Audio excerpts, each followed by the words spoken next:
students, welcome back to science class. Okay, in the previous class we have discussed different mode of separation, right? What are the mode of separation we have discussed? Yes, hand picking,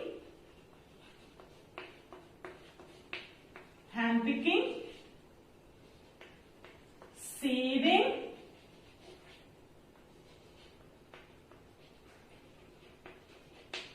winnowing. Okay, these are the methods we have discussed earlier. And today we are going to continue the remaining mode of separation. What are they? They are decantation, sedimentation,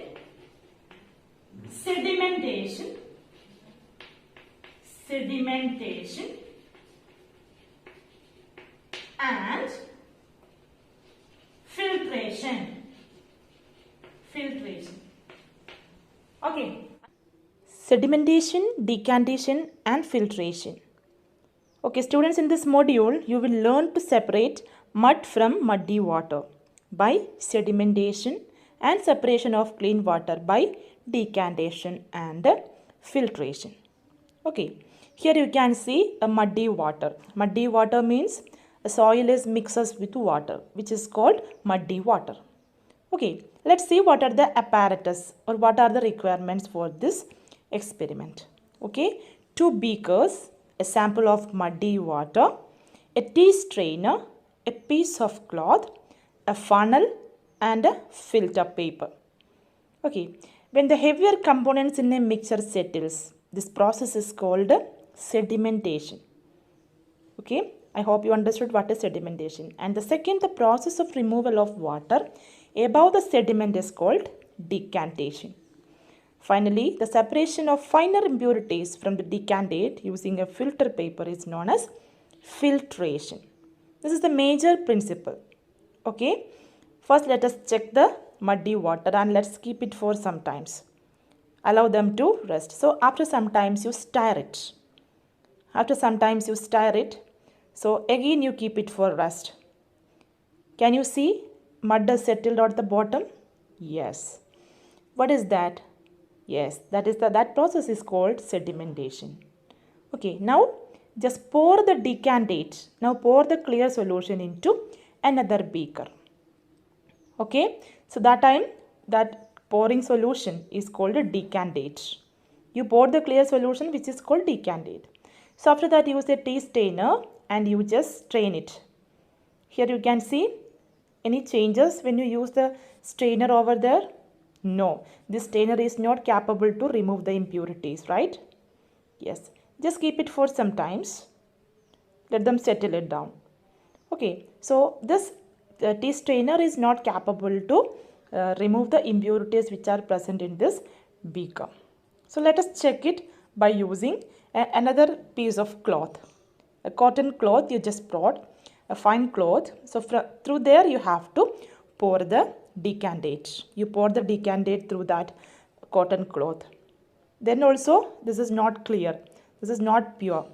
That cloth also not capable. You can see. Yes. Here you can see filter paper. Look at the filter paper here. Yes. Can you see? You cannot see the pores. The pores are very small. So which will be collect all the filtrate. You keep a funnel. You keep it inside the funnel. And you pour the decantate through the filter paper. So can you see clear solution is separated? Yes, the clear solution is separated. And finally, you can collect the filter paper back. The filter paper contains all the mud particles. Can you see the pores over here? Yes, from the small pores the water is clear and the remaining mud particles are separated. Look at the water. Yes. What you learned in this module? Yes, you have learned when the heavier component in a mixture settles, the process is called sedimentation. This is the first point. The second point, the process of removal of water above the sediment is called decantation. So that is a decantate. Separation of finer impurities from the decantate using a filter paper is known as filtration.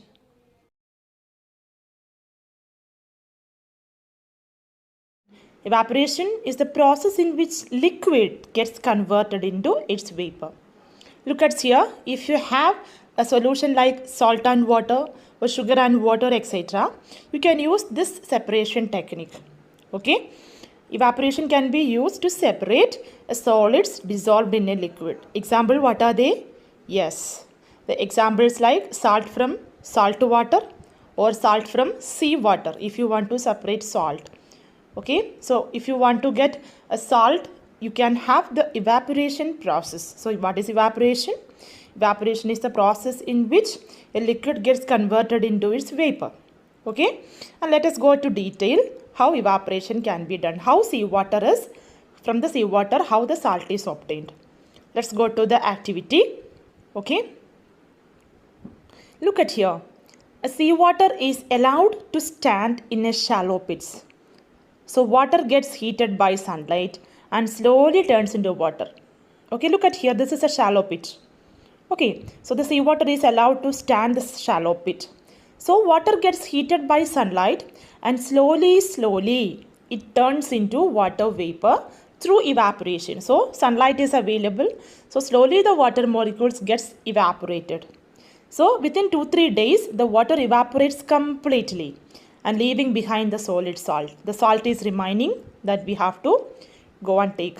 Okay, so common salt is then obtained from this mixture of salt by further purification. So the salt contains so many impurities and all. So the impurities and the mineral which is attached to the salt, we have to purify it using different purification method. So such a way you will get a fine salt. Okay, the table salt we are commonly used for, it's a good preservative, right? This is the way it can be prepared. Okay, now using more than one method of separation. Where we are using more than one method of separation, in which occasion we can use, how the components looks like or how the nature of the components which are present in a mixture, where we can use more than one method of separation. Do you have any idea? Do you have any idea where we can use more than one method of separation? Yes, here please look at here. If you want to separate salt and sand, which method can be used? If you want to separate a mixture of salt and sand, which method can be used? So take the salt and sand in a glass and you add water, and after that what you have to do? Yes, after that the both will be settled down. Okay, the sand will settle down and the salt will be dissolved in water. You decantate it. After decantation, you can see that the salt and water is separated and the sand will be settled. Okay, so look at here. Here salt and water mixture is there. From there, salt and water want to, again you have to separate. Okay, I hope you understood the process. Yes, look at here. Here you will get, in the decantate you will get salt and water. So this solution you have to pour it into a kettle. So after that what we have to do is just put on the flame.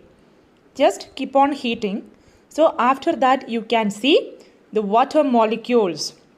The water molecules evaporated through this pipe, and finally there is another pan, and which is consists of ice cubes. A pan with ice cubes are there. So after that the gas, the water vapors are condenses, and finally again it converted to water droplets. Look at here.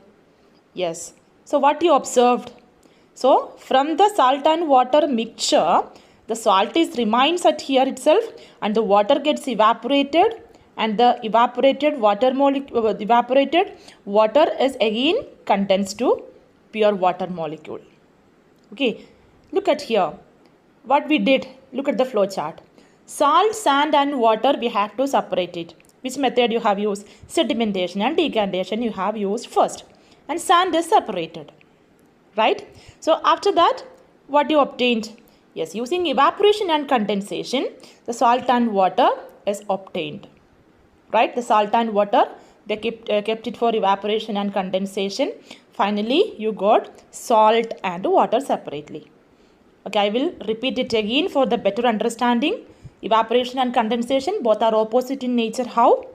Yes, the same method. From the kettle, the water molecule, the water evaporates, and when it reaches to the lid of the bath, you can see here ice cubes are there. When you switch on the heat, what happens? The water evaporates, and finally the evaporated molecules condenses from the ice cooled surfaces, and finally the gas converted to liquid. Okay, using evaporation and condensation, you can separate a mixture of salt and water. Okay students, here I have taken a small ml, I mean a 10 or 25 ml of water. So what I am going to do is, I am just taking the solute. This is, what is this? Yes, this is salt. I have added a spoon of salt into this beaker. Okay, and I just stirred it. Okay, I'm just going to stir it. Stir it. Okay, the salt gets dissolved. Okay, and next what I am doing is, again I am adding multiple amount of salt. Again I am stirring the solution. Okay, again let me add 2-3 spoonful of salt. I am adding continuously without stopping. I am adding and I am stirring. Look at here. Look at here. Is the salt dissolves? Is the salt dissolves? Look at here. Look at here. So salt dissolves? No. Again I am adding. Again I am adding. Again I am adding salt continuously. Look at here. Look at here. What you observed? Is the solution, is the water is able to dissolve this all salt? No. Look at here. Because no more solute is there to dissolve in the solution. This condition is called what? This is the saturated solution. Saturated solution, because this water is not capable to dissolve this salt because the quantity is more. Okay. Then what you have to do is, you just look at here. It not dissolve. This is a saturated condition. But if you want to get the salt back, what you have to do? You just heat the solution. You just heat the solution. That time the salt can be separated. Look at here. I am going to tell you one interesting factor. In a beaker, you have water and add a 2-3 spoonful of sugar and you stir it. Again add thrice or twice amount of sugar into water and you keep on add it, and finally you can see that there may not be any sugar component which is not able to dissolve, which means that there is no more solute is there remain to dissolve in any more sugar, that is called a saturation. That condition is called a saturated solution. Again, if you add sugar, means it is not possible because that water is not able to dissolve this much sugar in this beaker, right? So if you continuously add the solute into this beaker, means the water is not able to, not able to dissolve the whole sugar particle. So that condition is called saturated, right? Yes, what is saturated solution? A solution is said to be saturated if it cannot dissolve more of the substance or solute in it. So more of a substance can be dissolved in a solution by heating it. Okay, so water dissolves different amounts of soluble substances in it. What do you mean actually? So children, I will tell you a simple example. If I am continuously taking science class morning to evening, what will be your condition? You will be saturated because your brain is not able to access, take anything from me if I am continuously take class. Like same way, if you are continuously solute into a solution, means it is not possible to dissolve it. That is the saturated solution. Okay, that is a saturated solution. So by simple heating, you can separate the solid mixture, solid components from the saturated solution. Okay, and this is very, very important, saturated solution. You can prepare it. And look at here. This you have to answer for me. Which method of separation is used to separate stones and rice? Husk and grain and stalk, sand and water, and finally salt and water. Okay, write the answer in your notebook and submit me tomorrow. Okay, I hope you understood the topic. We will see you in the next class.